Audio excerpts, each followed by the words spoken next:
Sejam bem-vindas e bem-vindos. Hoje a gente vai ter uma conversa sobre benditas benguinas. Benguinas. Benditas beguinas. Eu sou Pedro Luiz. Eu sou Alexandre Ferreira. Olha, por que, Alexandre, vamos falar sobre beguinas? Porque sim, não é? Vale a pena. Também Martinho Wagner perguntou, mas que raio são beguinas que vocês falaram? E aí a gente se deu conta de que beguinas é um tema aí que vale a pena ser falado, né, Alexandre? Numa conversa, cabe muita coisa aí, tem muito pano pra manga pra falar delas aí, né? Surgiu na conversa do mestre Eckhart, o Pedro já topou com elas estudando Foucault. E aí a gente, né, costurando ali, tricotando durante o episódio, por que não vamos falar de beguinas? Vamos falar de beguinas. E cá estamos. Então, a gente vai... Cá estamos, não é? E sem dúvidas, assim, a gente pode dizer que as beguinas são, sem dúvidas, um dos capítulos mais rebeldes da história da igreja, né, Alexandre? Eu diria ainda mais malandros. Mais malandros. E você sabe que na pesquisa que minha eu descobri que a última beguina morreu agora em 2013. Sim. Na Bélgica, Marcela Patin. Eu achei que não tinha beguina mais, cara. Considerada a última beguina. A última beguina morreu em 2003, ou seja, foi um movimento que durou aí até chegar na gente. Eu não sabia dessa não, cara. Mas é aquela coisa, né, Pedro? É um movimento que foi também se transmutando, foi se metamorfoseando para continuar existindo. E talvez deixou de existir porque talvez não seja mais necessário, porque esse movimento feminino, a gente vai falar muito disso hoje, ele ganhou uma amplitude maior, né? Então, de certa maneira, as beguinas cumpriram seu papel na história. Podemos dizer, venceram. Combateram um bom combate. O ideário das beguinas tá todo colocado aí dentro da estrutura da igreja, né, Alexandre? Eu acho que um pouco para situar historicamente, foi um movimento que surgiu ali, isso é interessante, né? Surgiu na Alemanha, Países Baixos ali, por volta do século XII, quando também já pululavam por aí as ordens mendicantes, né? Embora a gente não pode... não dá para afirmar que tem uma relação de um com o outro. Tem, como não? Mas mas é um movimento, como é que se diz? Efervescente ali na igreja nesse período, não é?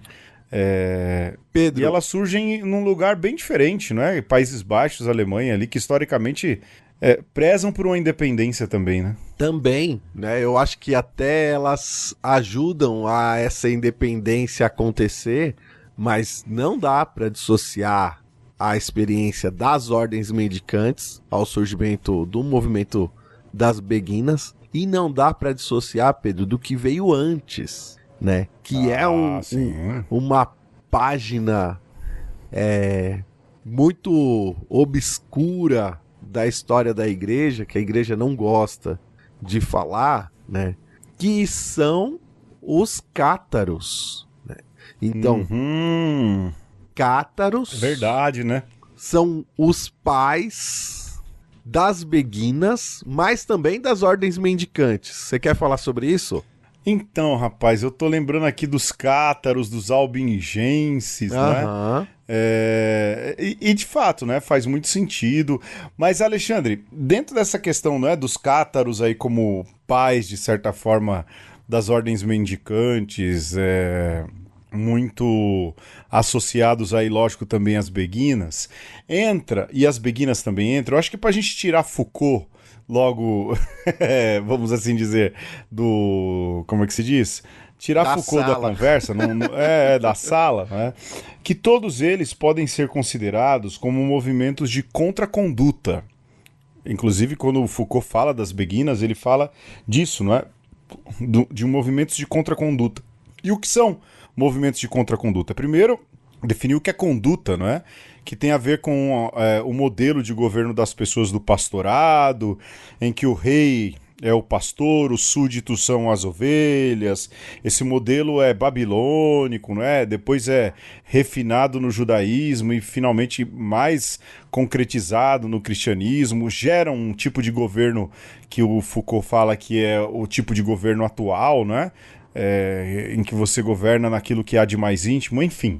E aí ele fala em algum momento, e eu sinto que faltam as pessoas desenvolverem mais sobre isso. Eu lembro que quando eu fiz o meu trabalho de uma disciplina na faculdade, eu foquei nessa questão da contraconduta, eu vi que a minha nota não foi boa, porque acho que o professor não queria que eu falasse isso, né? Porque o que eu acho interessante nesse movimento de contraconduta? Primeiro, ele existe, Sim. não é? Que é quando as pessoas dizem assim, olha, eu não quero ser conduzido dessa forma. Certo. Eu quero ser conduzido de uma outra maneira, quero me desviar desse modelo do pastorado. Então, mesmo cátaros, não é? Albigenses, e aí você pega as mesmas ordens mendicantes e as beguinas, são, de alguma maneira, alguma forma de dizer, não queremos, não é? Não é esse o modelo que queremos seguir. Contudo, porém, entretanto, há um trechinho muito pequeno do Foucault que fala sobre isso, e de novo, eu acho um desperdício o Foucault não ter abordado isso melhor, e eu abordo sempre, não que eu seja melhor que Foucault, não é? E o meu professor muito. também não gostou disso. Gosto mais de você do que do Foucault. Ah, eu também gosto mais de você e de mim do que do Foucault, sem dúvida. Até porque o Foucault, do ponto de vista de vida pessoal, era um salafrário, né? Um pilantra, né? Meu Deus. Sim, já li alguns dados biográficos, mas não cabe aqui agora, né? Certo. E outra, não é santo da igreja, né? Mas Perfeito. nesse movimento, as contracondutas, em algum momento, Alexandre, elas são elas são absorvidas pela conduta, então, né, pelo pastorado, e mais ainda, elas não só absorvem, como elas se tornam um modelo de conduta. E aí quando você fala assim do fim das beguinas, né? Porque talvez já não precisasse mais, é porque talvez ao longo da história toda a contraconduta das beguinas, cátaros e tudo mais, inclusive a contraconduta do próprio Lutero, todas essas contracondutas aí já foram absorvidas pela igreja. Sim. Já estão aí dentro, não é? Enfim, o luteranismo... Divago, viu, Alexandre? O luteranismo, de certa forma, é uma absorção, né? Não pela igreja, é uma ruptura com a igreja, mas uma absorção pelo Estado. Mas, Pedro, você fala contra conduta, eu queria trabalhar com um outro conceito que pode ser que se aproxime, né? Ao invés de falar em contraconduta, a gente poderia falar em heteropraxia, né? Então, a gente tem ortodoxia e tem ortopraxia e tem a heteropraxia, ou seja, a gente vê na igreja não só um primor, né, ou uma tentativa de prezar pela ortodoxia, mas depois de um determinado tempo, tem também essa tentativa de prezar pela ortopraxis, né? Então tem as doutrinas, mas também tem uma conduta que se espera que se tenha, né? Não só a conduta no que diz respeito às práticas morais, mas inclusive a questão do governo, do seguir aquilo que se pede. E essas coisas ali, por volta do século XII, estão muito misturadas. Lá no começo da igreja, você tem uma ortodoxia sendo desenhada, mas uma pluralidade de praxis, né? E aí, com o tempo, você tem a igreja cada vez mais fazendo esse controle das condutas, não por acaso, junto com as beguinas, vai nascer o equipamento da igreja chamado Santo Ofício ou Inquisição. Opa! Né? Mas antes de a Inquisição se consolidar aí como uma instituição que durará por alguns séculos, e interessante, acaba antes das beguinas, de certa forma, né? De certa forma se reinventou também. Mas a gente vê, Pedro, que do ponto de vista da ortopraxia, a igreja por muito tempo deixou correr livre, né? E aí, Sim. depois de um determinado tempo, no auge da cristandade, você não pode ser mais diverso, né? E aí eu acho muito interessante, muito pertinente a crítica do Foucault, exatamente a esse controle que não só a igreja, mas de certa maneira as instituições, elas tendem a exercer sobre os indivíduos, né? E as beguinas, então, elas se apresentam como uma, não só, Pedro, como um exemplo de heteropraxia, mas de... Por isso eu usava o termo malandragem no bom sentido, de sobrevivência. Então, elas conseguem sobreviver. E isso é fantástico nesse movimento, né? Você conseguir, de alguma maneira, estar nesse ambiente super controlado, mas não se render totalmente a esse controle. Sim, não, isso sem nenhuma dúvida, Alexandre. Eu acho que isso é fato, não é? Existem livros, filmes aí sobre as beguinas, ou seja, existe muita obra aí falando sobre elas, mas a gente está fazendo uma análise sobre essa ótica, não é? De como elas conseguiram sobreviver séculos, né? Se a última morreu em 2013, séculos, não é? Numa heteropraxia. Mais ainda, com um movimento de contraconduta, de alguma maneira, que jogaram bases aí para algumas questões sobre a participação feminina na igreja, né? E a muito se deve no mundo, não é? Também, sem dúvidas, não é? E mais do que isso, elas conseguiram isso de maneira totalmente independente ao largo da lei. Ao largo da lei, não é? Mas antes, Alexandre, porque isso tá aqui na pauta, a gente já adiantou pra caramba, né? Sim. Essa questão da legalidade, não é? Eu acho que a gente pode voltar aí a isso, lógico, sob outra ótica, mas o que eu acho interessante aqui que o Alexandre colocou que antes das beguinas chegarem, né, não existe nenhuma invenção. Né? Antes de haver beguinas, havia Hildegarda. Hildegarda de Bingen. Antes de haver beguinas, havia Isabel da Hungria. Sim. E talvez essas duas sejam verdadeiramente as musas inspiradoras do movimento das beguinas, não?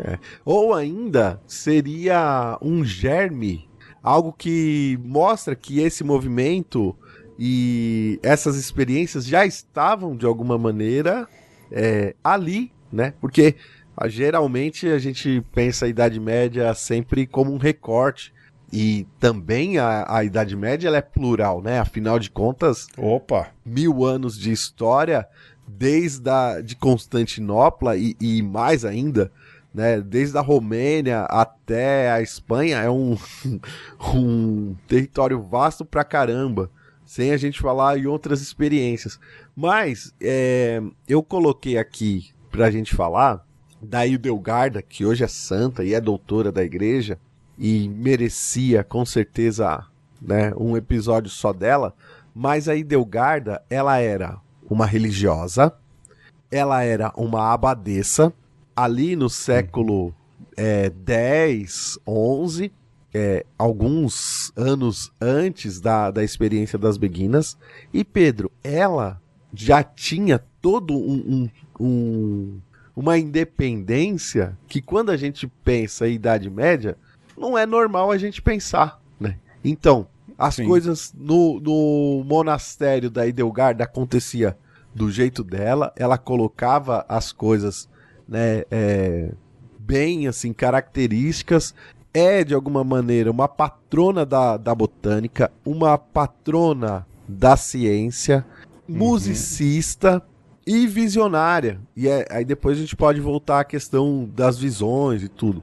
Mas uma mulher muito à frente do seu tempo. Né? Então, quando a gente pensa em mosteiros femininos na Idade Média, já tem um germe de beguinas ali, dos beguinários e tal. Porque, Pedro, essas mulheres elas viviam de maneira independente. Claro, nos mosteiros existia ali um vínculo muito grande com a questão da diocese, com o governo dos dos bispos e tudo mais, né? Mas já era uma experiência que a gente para muito pouco para pensar, né? Que essas mulheres viviam uma independência extraordinária para a época. Graças a Hildegarda, né? E Hildegarda como um exemplo, né? Eu acredito que em outros mosteiros também isso acontecia. Sim, sim. Mas é aqui que se sobressai, né? E Isabel da Hungria, do que eu lembro, era uma leiga, lógico, né? Mas mais do que isso, tinha uma questão de dedicação aos pobres, né? Sim.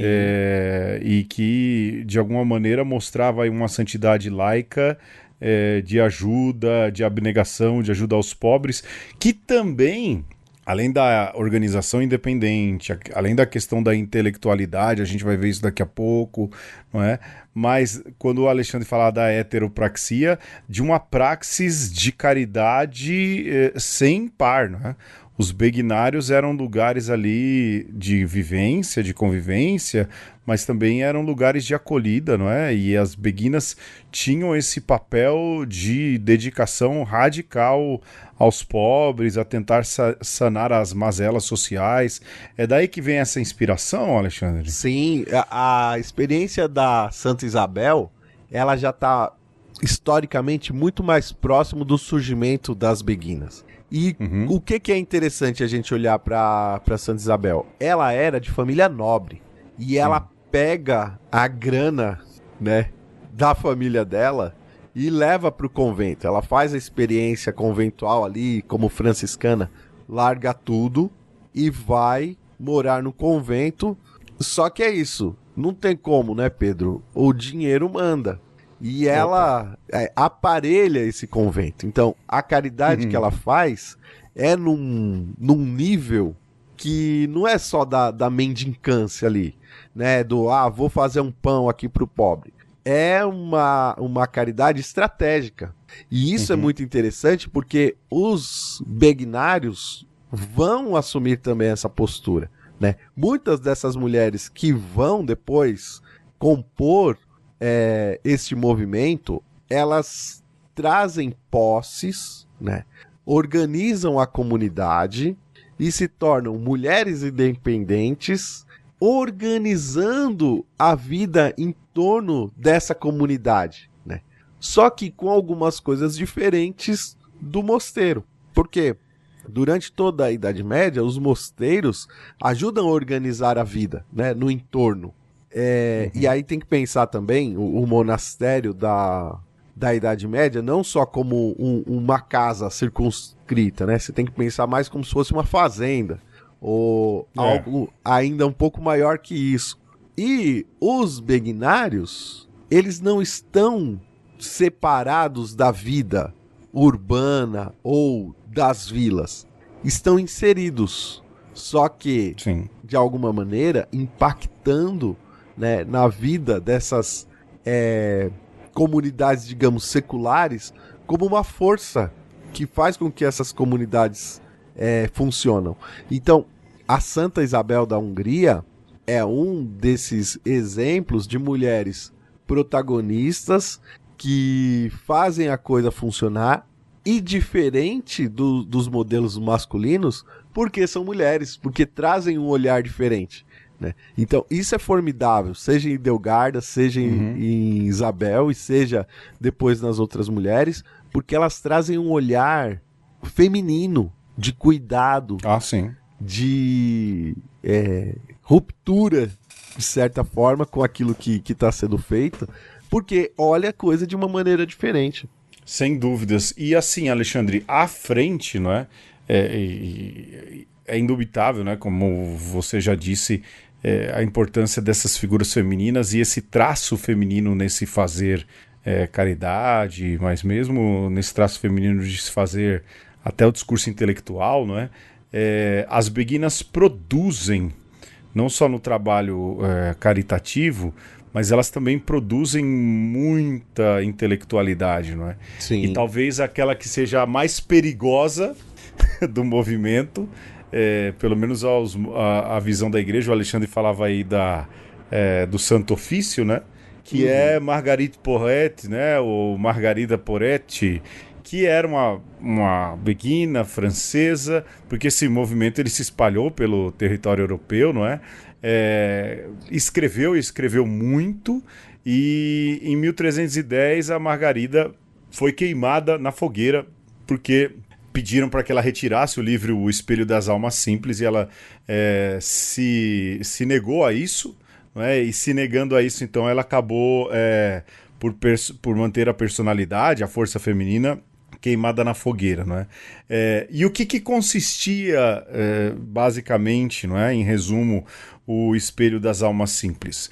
Consistia em dizer, não é? De muitas formas, com muitos pensamentos, de que a união das almas, a união das pessoas com Deus, elas não precisavam necessariamente de uma institucionalidade, né? E de uma mediação eclesiástica. De uma mediação. Não tem necessidade. Até porque as beguinas eram a antimediação, né? Não tinha homem nos beguinários, não é? Eram as mulheres ali, elas que cuidavam. Mais ainda, né, Alexandre? Acho que vale a pena lembrar que as beguinas não faziam votos, as beguinas não tinham nenhum tipo de alusão a algum tipo de vida religiosa institucionalizada como a gente tem na igreja. Elas não tinham votos, essas coisas. Tinham as roupas diferentes, não é? Sim. Mas elas não se colocavam como uma congregação, não é? Como um instituto. Não, era um movimento, não é? Mas aí, lógico, fazer alusão a essa grande pensadora, e mais ainda que mostrou o que era ser beguina naquela época, e dizer: não retiro o que eu penso, não retiro o que eu disse, nem que eu vá para as últimas consequências da fogueira, né? O Santo Ofício, ou seja, também condenou beguinas aí, né? A Margarida Poretti, ela é importante também porque ela é um divisor de águas. É quando a Santa Inquisição ela se estabelece mesmo, né, do jeito que tá mais ou menos no nosso imaginário, como essa força ativa de perseguição. Então ela, se eu não me engano, é a primeira que é ali condenada publicamente em Paris, que era um centro intelectual, e isso é marcante.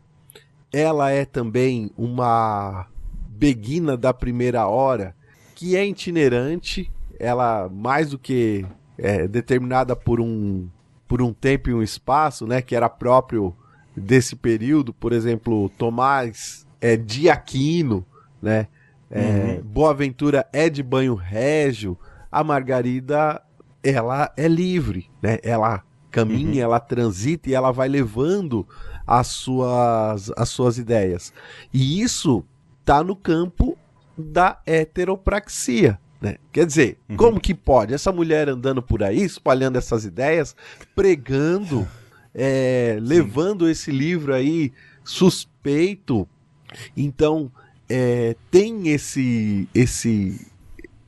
essa questão lendária em torno da Margarida Poretti, de como é que você enquadra ela? Ela é uma freira, ela é uma visionária, uma vidente, ela tá falando em nome de quem é que autorizou, e a Margarida Poretti simplesmente tá falando... É só Margarida. Sou eu. Exato. Tô falando da minha experiência direta com Deus, e show! E se você gostou, abraça, né? Siga também o seu caminho. Nesse sentido, também a gente pode aproximar aí a Matilde de Magdeburgo, né? Ou Mactilde. Ah, sim.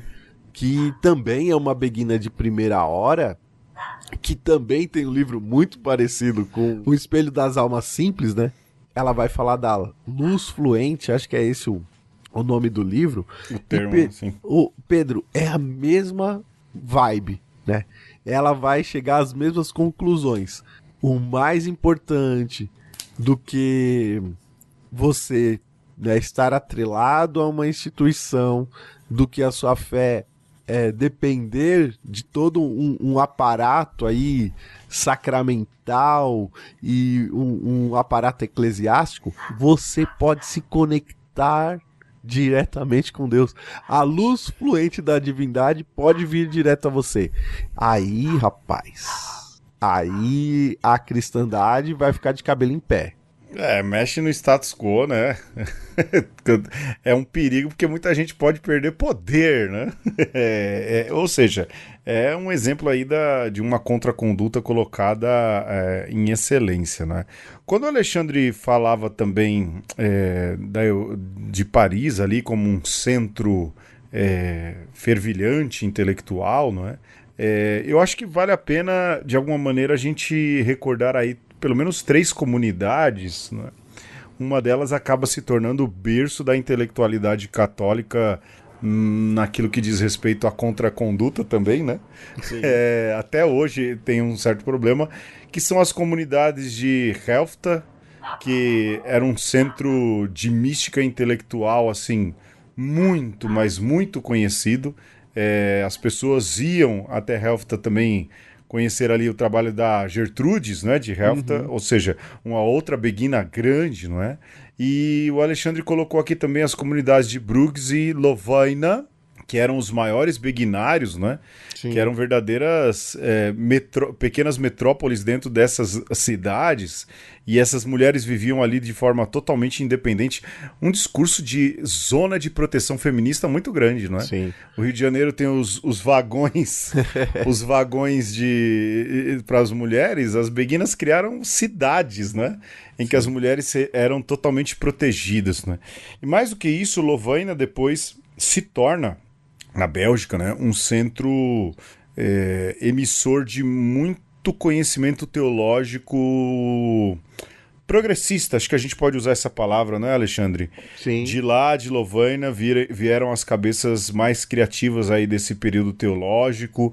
Existe hoje aí uma certa dificuldade, né, porque a gente tem, por exemplo, aqui em São Paulo, muitos padres que se formaram em Lovaina, que são muito inteligentes, mas há uma predileção pelos que se formaram em Roma, porque os de Roma rezam a cartilha institucional, enquanto Lovaina preza pela cartilha da liberdade de pensamento, né? E há ali penso que há ali uma simbiose, né, entre a presença dos beguinários e também o crescimento de Lovaina como centro intelectual, né, Alexandre? Sem dúvida. Eu fico pensando assim, Pedro, que essas coisas estão surgindo todas ao mesmo tempo, né? Quando a gente pega, por exemplo, a Matilde de Magdeburgo. Aí a gente tem que lembrar o que são os burgos. Então você tinha a cidade, e aí você tinha uma outra cidade, um outro centro urbano que está se desenvolvendo, e entre uma coisa e outra começa a surgir os burgos, que são esses entrepostos de comércio, né? E onde as pessoas chegam, de alguma maneira se reabastecem para ir para as cidades. Então, daqui a pouco esses burgos vão se tornar cidades também. Exatamente século XIII. Isso está tudo muito conectado, né? Porque esses beguinários também vão fazer com que esses burgos prosperem, porque eles estão longe do centro, Pedro. Eles estão na periferia. Sim. E aí não tem ninguém olhando muito bem. E quando os caras começam a olhar, bum, já era, a coisa já virou muito grande, né? E Sim. É exatamente nesses lugares da independência, né, dessas comunidades que conseguem se tornar autossustentáveis, é que vão surgir coisas novas que vão confrontar os status quo, né? E aí você pensa que do ponto de vista institucional, tenho que voltar às ordens mendicantes, porque se a gente pensar na experiência lá dos cátaros, eram comunidades mendicantes, raiz, que alguém num determinado momento fala, pô, mas esses caras são muito radicais, e se for sabor mendicantes, né? Se de alguma maneira essa experiência radical se submeter à hierarquia da igreja. E aí surgem Sim. franciscanos, dominicanos, depois tem lá um ramo agostiniano, carmelita também se reforma, enfim, né? Mas, Pedro, essas comunidades nas periferias, seja dominicanos, seja franciscanos, não é que eles se submetem muito, também vira sabor igreja. Então, você tem a galera que tá rezando a cartilha do Papa e tem gente que fala, ó, senhor Papa, estou rezando, mas quando o Papa vira as costas, vamos fazer as coisas do nosso jeito. Então, por exemplo, a comunidade de Helfta era cisterciense. Era um mosteiro que, para todos os efeitos, rezava a cartilha ali dos monges, né, típicos. Só que, na prática, era um beguinário. Olha que estratégia de sobrevivência, entendeu? Então, essas linhas tênues, elas são muito interessantes. As beguinas, elas não tinham um voto estrito, mas tinha a praxis de falar, olha, aqui a gente bota tudo em comum. Ó, o mínimo propósito de viver a humildade você tem que ter. Olha só. Sim. Né? E quando eu não quiser mais viver, né? Tô aqui vivendo, me entendo como uma consagrada, quero morar nessa comunidade, show, vem. Ó, mas agora eu quero casar. Tá bom, vai. Olha isso, né? O quanto que isso é revolucionário pra época, né? O quanto que isso é avançado. Isso é muito louco quando você para pra pensar, né? Porque a questão da sobrevivência tem a ver também com você não romper totalmente com a igreja, né? Então, se você rompe com a igreja, você é um liberal, né? Hoje em dia, sobretudo, né? Então, eu tenho fé, mas não gosto muito da instituição. Ou você pode ser um radical. O radical é aquele que permanece dentro, tensionando. É diferente você tensionar de fora e tensionar de dentro, entendeu? Sim. De certa forma as beguinas fizeram justamente esse movimento de tensionamento, porque elas tinham... E aí duas coisas importantes, Alexandre. A independência financeira. Opa! Porque, nos meios eclesiais, o poder do dinheiro fala muito, e elas tinham independência financeira, não é? E elas tinham o trunfo da caridade. Sim. Porque aí você não tem como ir contra, né? Ou seja, independência financeira e trunfo da caridade, como é que vocês vão falar mal dessa mulherada, né? Sim. Então, de certa forma, deixa aí. Sei lá, vamos esperar que... Vamos usar o conselho de Gamaliel, né, Alexandre? Se for de Deus, vai continuar. Se não for, vai minguar. Tomara que mingue. A última morreu em 2013. Alexandre, vamos pra musiquinha? Você vai explicar, não? Vamos lá. A gente vai ouvir uma música chamada A Gatuna e o Alumbrado. E é um storytelling ambientado na Idade Média, só que não é uma beguina, tá? É uma gatuna, é uma ladra. Ela tá andando por aí e quando ela quer se alimentar, ela vai lá e se apropria de alguma coisa. Na side quest do RPG, ela tá fazendo o rolê dela, entendeu? E ela encontra um alumbrado que é muito parecido ali com os espíritos livres, com esses movimentos visionários também da Idade Média. E aí então você escuta aí a música e vê o que dá desse encontro. Quando vi sua velha cabana, não conhecia sua fama de asceta. Vagava aos pés da montanha, atrás de grana eu seguia a seta. Quando caiu a noite resolvi entrar no abrigo como uma boa ladra. Então descobri, amigo, que para ser roubado ali não havia nada.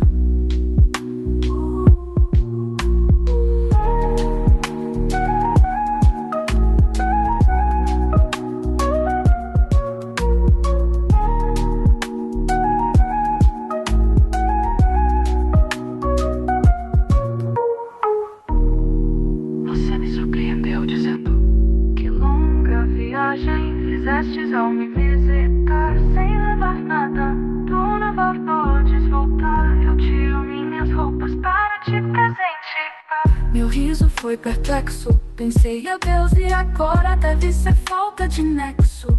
Tomei as roupas e caí fora. Oh.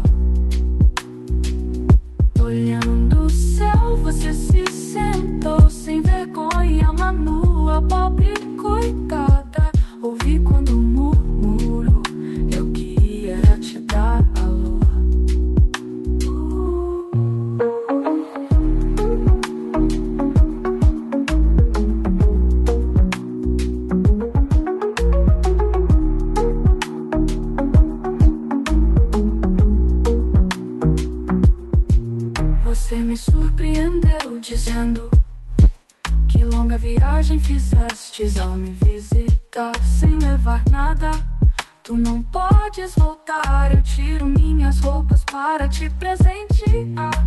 Meu riso foi perplexo, pensei, oh Deus, e agora deve ser falta de nexo. Tomei as roupas e caí fora. Olhando o céu, você se sentou sem vergonha, alma nua, pobre coitada. Ouvi quando murmurou, eu queria era te dar a lua.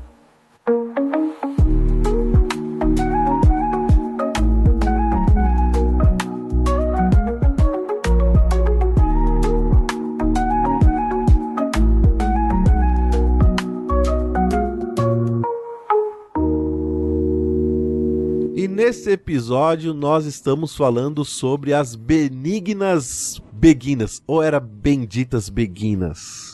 Tanto faz, Alexandre. Tanto Tudo faz, é bom. é isso. As mulheres eram boas, né? Eram boas, boas. E quero fazer uma menção honrosa aqui, Pedro, pra gente não ficar só do outro lado do Atlântico e no hemisfério norte.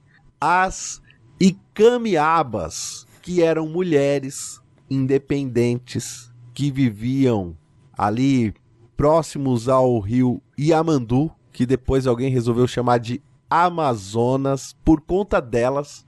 Porque, Pedro, quando os europeus tentaram invadir as Américas pelo rio Amazonas, eles tiveram que lidar com essas mulheres de arco e flecha, de lança na mão, e que matou um monte de português safado.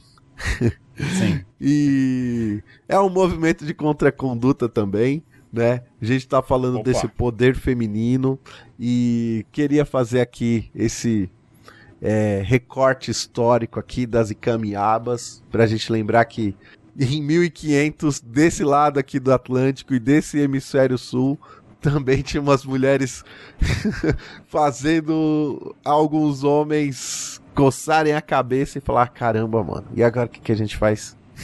Como é que a gente lida? Mulher independente. Pois é, independente, cheia de poder, né? O que é... Porque isso elas souberam construir, né, Alexandre? Aquilo que a gente falava no final do outro bloco. Independência financeira. Sim.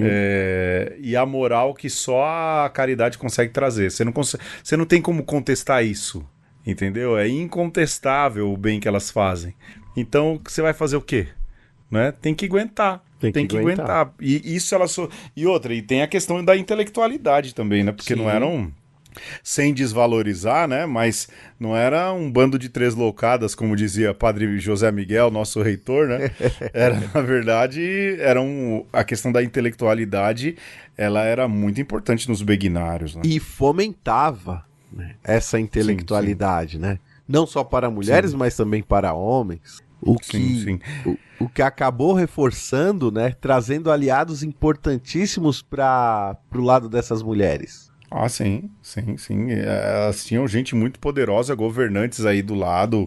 Lógico que também queriam dar uma espetada na igreja, né? Também tem todo esse jogo de poder aí, né? Vou citar um aliado forte das beguinas, que foi, Pedro, o Papa Urbano IV, que em 1264 instituiu para a igreja inteira a festa de Corpus Christi por conta das experiências que ele viveu lá na terra dele, né? Que ele era ali dessa região ali onde os beguinários estavam acontecendo. Essas mulheres devotas, né, já tinham ali um amor muito grande pela Eucaristia, e o Papa Urbano IV, né, olha tudo isso e fala, poxa vida, isso é uma coisa boa. O que essas mulheres estão fazendo aqui nesse pedaço de terra serve para a igreja inteira.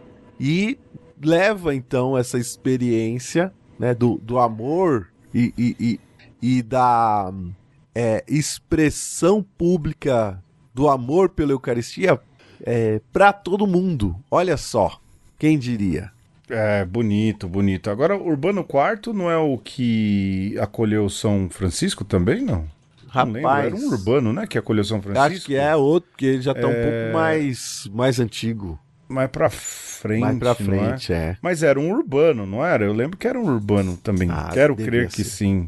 Não sei. Bom, se não for, desculpa aí, galera, né? Mas, Alexandre, assim, o que é interessante no dentro dessa configuração das beguinas, não é? De vida intelectual. A gente falou aí da Marguerite Porete, né? O Alexandre citou também a de Hefta. É de Hefta, né? É isso? A Matilde de Magdeburgo termina a vida dela em Helfta. Então, Matilde de Magdeburgo. Porque uma característica ali era uma teologia e uma mística feminina, não é, Alexandre? Sim. E quer queira ou não, isso tem muito impacto no jeito de se fazer teologia, né? Elas não abriam mão da feminilidade delas. E aqui não estou falando feminilidade, né, nas discussões que a gente tem hoje, né, de feminino, masculino, não. Mas na feminilidade, assim, do ser mulher, não é? E uma visão feminina do fazer teológico, não é? Tanto na questão do afeto no escrever, num afeto na hora de produzir teologia. Por exemplo, a escolástica, que é o fazer teológico desse período, era pura razão, não é? Já as beguinas, não. Elas falavam de amor, não é? Exato. De amor, de cortesia, de um encontro pessoal com Deus que é amoroso, que é carinhoso. Era o oposto, não é? Era uma heteropraxia teológica também, né? É muito louco. Porque, olha só, por muito tempo, Pedro, a gente pode falar até o começo do século XX, a igreja pensava com a cabeça do Tomás de Aquino, que, por sua vez, tinha batizado o Aristóteles. E o Aristóteles propõe a ideia do motor imóvel. Ora, pois, o motor imóvel é um negócio que está lá no começo de tudo, que ele move tudo e não é movido por nada. Ele não se afeta por nada. Ele não tá nem aí com o que tá acontecendo no mundo, porque a coisa que ele precisava fazer, ele já fez, que era botar o negócio pra andar. E aí, as beguinas, como a Matilde, como a Margarida, vai falar assim, oxe, que palhaçada é essa? Que heresia é essa? Quer dizer que Deus não se afeta? Quer dizer que eu não posso estabelecer um vínculo amoroso com Deus? Que Deus é esse motor imóvel que mais parece um pai que não assume a paternidade, que vai comprar o cigarro e não aparece mais? Tá louco? Sim. E esse discurso, de certa forma, deixa de lado até o próprio mistério da encarnação, não é, Alexandre? E tudo que envolve a encarnação do verbo, o morrer por amor, o se doar por amor, de um Deus que se... Porque aí, penso, não é? Quem sou eu para entrar em contradição com Tomás de Aquino, não é? Mas, de alguma maneira, contradiz até o fato de que o Deus imutável se permitiu mudar por amor, né? Porque se faz verdadeiro Deus e verdadeiro homem, sofre na cruz.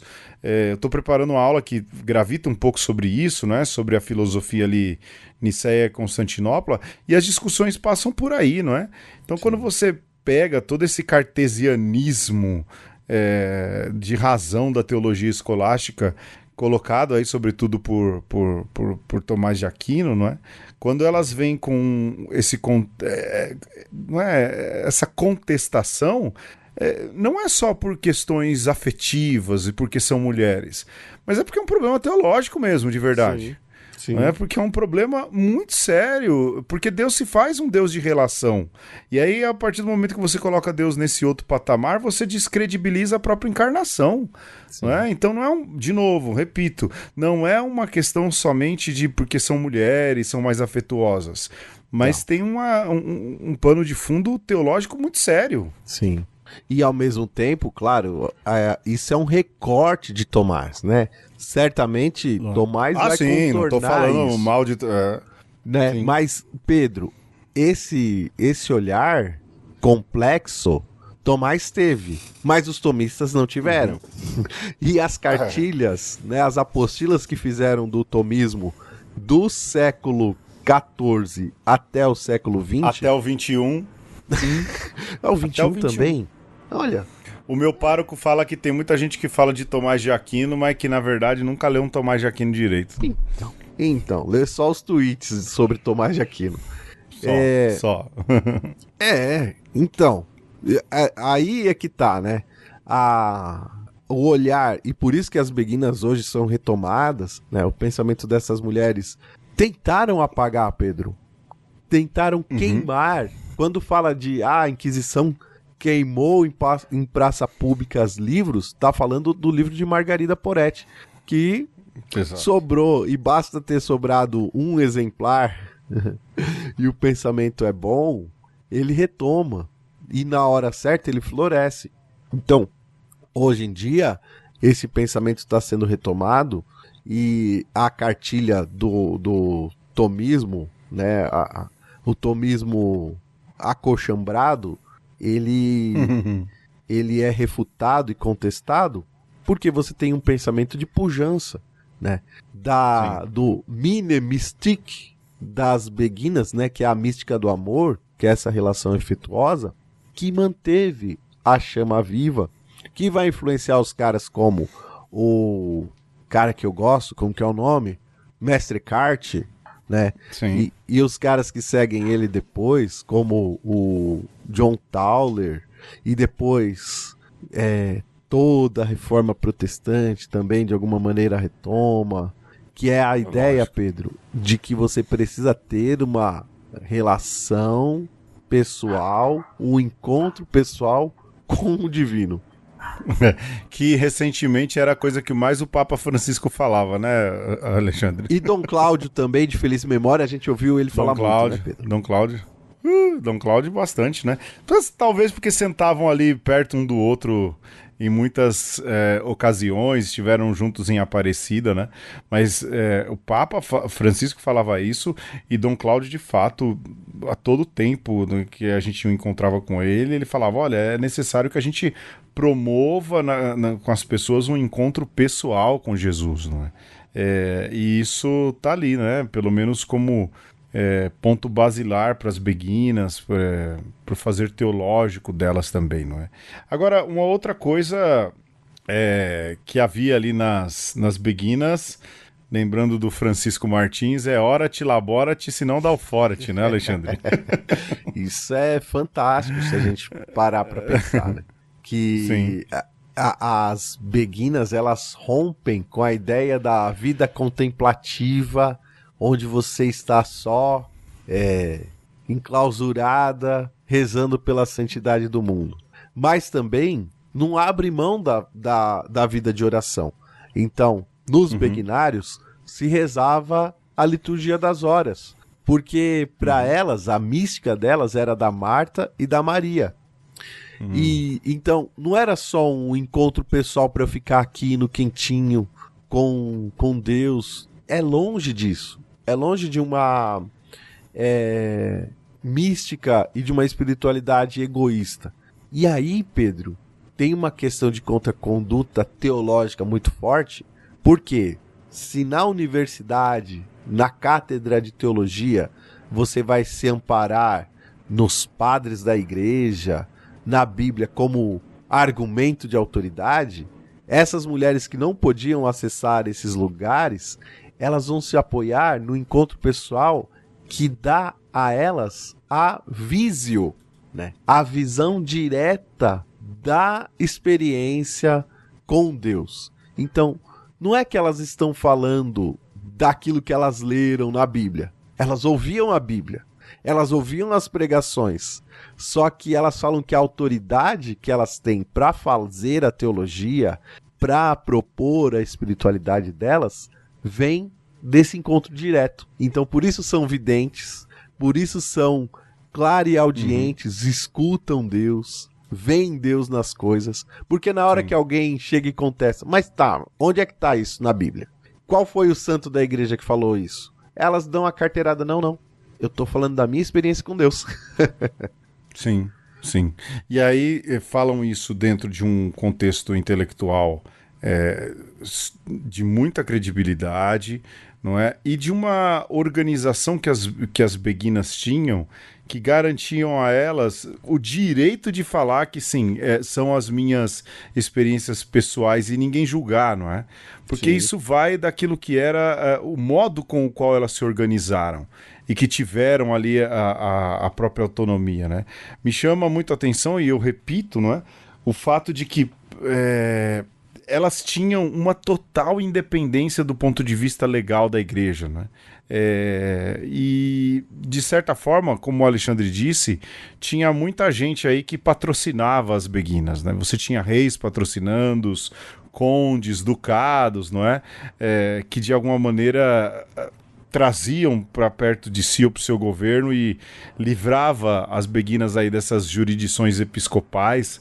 Penso que isso é interessante, mas a questão da autossuficiência financeira. Sim. Porque uma coisa que as beguinas não faziam era pedir esmolas, porque elas trabalhavam de verdade, não é? Uhum. Estavam nas indústrias têxteis, nas lavanderias, nos hospitais, ou seja, elas tinham trabalhos de verdade, não é? Ou seja, era a vida contemplativa, mas uma vida de trabalho, e de trabalho muito sério, que fazia e que trazia, além dos patrocínios, né, essa independência e essa autossuficiência financeira que deixavam elas muito mais fortes justamente naquilo que elas gostariam de pleitear, né, no modo com o qual elas lidavam aí tanto na sociedade quanto frente à igreja, né? E uma coisa bacana que o Alexandre colocou, e aí ele vai falar melhor, acho que vale a pena, não é? Que era o modo democrático de eleição de superioras, né, Alexandre? Sim. Você fica imaginando que essas mulheres paravam para rezar, mas viam Deus também quando estavam na feira, também quando estavam cuidando de um doente. E aí, diferente de conventos, digamos assim, convencionais, onde você tinha a superiora sendo estabelecida por algum critério ali que era a última palavra era do bispo, né? Ou de um provincial, cada begnário designava a sua superiora como se fosse uma governanta que organizava a casa, né? Sem muita formalidade, não é que essa superiora ela tinha poder sobre a vida das demais, e por conta disso eram eleitas livremente. Todo mundo podia ser votada, e aquela que tinha talvez mais experiência, né, que tinha mais moral e talvez até mais saúde para tocar o begnário, era estabelecida como a superiora. E até com uma certa temporalidade, Pedro, né? Isso Sim. é muito inovador para a época também. E depois de um tempo, essa superiora ela podia ser chamada de mestra, não era madre, não era abadesa, mas também em alguns begnários era chamada de Marta. Então, de certa forma, ela assumia o peso, né, dos assuntos práticos e organizacionais da vida, para que as outras pudessem ser, digamos, um pouco mais contemplativas, né? Olha que sutileza aí de nomenclatura, né, que mostra aí um pouco do espírito dos begnários. Mulheres, né? Mulheres que, nesse sentido, conseguem trabalhar mais organizadamente que os homens, não é? Alexandre, a título de fim, eu penso que acho que vale a pena dizer, não é? Que as beguinas, elas possuem algo de protofeminismo, não é, Alexandre? A gente disse isso lá no começo do programa, mas, por exemplo, os begnários eram espaços seguros para as mulheres serem mulheres, não é? Olha. Sem você estar ali no controle do marido, da família, não é? Ou de algum religioso. Eu acho que isso é muito feminista, não é? Também o fato de que elas ali tinham um agir intelectual vernáculo, não é? não faziam teologia só em latim, ou seja, também é uma contraconduta e algo muito feminino, né? Feminista também. Na língua mãe. Mais ainda, né, Alexandre? Da língua mãe, exato, não é? E outra, as beguinas eram uma mostra de que as mulheres não são um sexo frágil. Essa história de fragilidade feminina não rola se a gente olha toda a força e todos os modos com os quais se organizaram as beguinas, de tal modo que duraram do século XII e a última faleceu agora, não é? Muito perto da gente, mostrando justamente a força dessas mulheres, mas mais do que isso, como disse bem o Alexandre, a obra das beguinas, não é? Continua. Elas continuam, a obra das beguinas continuam de todas as formas aí, são conquistas que a gente não dá passos atrás, e isso aconteceu graças a essas benditas beguinas, santas mulheres. Sim. Às vezes não vistas tanto como santas, né, Alexandre? Às vezes como bruxas, inclusive. E às vezes até queimadas. Exato.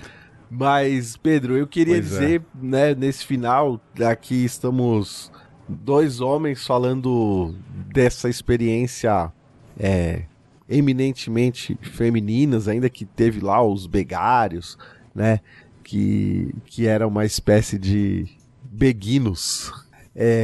Mas, Pedro, a gente não pode esquecer, né, e para mim isso me fascina, porque eu não conhecia a história das beguinas, né? Acabei conhecendo porque quando eu comecei a estudar o Mestre Eckhart, é isso, quando você faz uma pesquisa acadêmica, rigorosamente você tem que estabelecer e perscrutar de onde veio o pensamento daquele cara que você está estudando. Exato. Né? E aí, fatalmente, você chega na Matilde de Magdeburgo e na Margarida Poretti, né? E na experiência das beguinas. E aí, Pedro, o que é interessante é que o Mestre Eckhart é um sinal, é um exemplo de homem que consegue apoiar um movimento feminista, né? Então, ele escuta essas mulheres, de alguma maneira ele propaga o pensamento dessas mulheres, dá suporte, também de certa forma, lá o Urbano IV, e outros tantos, né, que eram às vezes confessores ou escribas dessas mulheres que propagavam esse pensamento, né? Então, para dizer que não é porque a gente não fez a experiência ou que a gente não tem lugar de fala no movimento feminista que a gente não pode apoiar.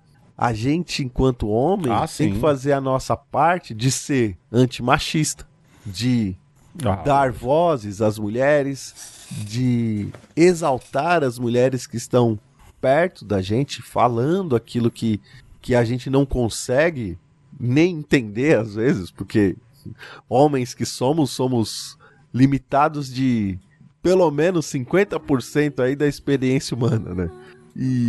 Sem dúvidas. Então, assim, é bonito ver isso, né? Então, para além de um movimento que começa com as mulheres, a gente tem uma imensidão de outros movimentos de contraconduta que dão suporte. E o quanto que outros movimentos de contraconduta estão acontecendo perto da gente. E é importante a gente estar de olho e perceber para também dar suporte, também dar vez, também falar, tô enxergando, tô apoiando e tô abraçando essa luta também. Sim, sem dúvidas. Né, esse o nosso maior papel. Já que a gente não é mulher, não é? A gente tem toda a capacidade justamente de fazer com que elas tenham o lugar dela e que a gente garanta o lugar das mulheres para que elas possam ser quem elas são, e quando deixam que elas sejam quem são, no mínimo saem as beguinas. É isso, Alexandre, um beijo. Um abraço e um aperto de mão. Até semana que vem. Tchau, tchau. Tchau. Olhando o céu, você se sentou sem vergonha, uma nua, pobre coitada. Ouvi quando murmurou, eu queria te dar alô.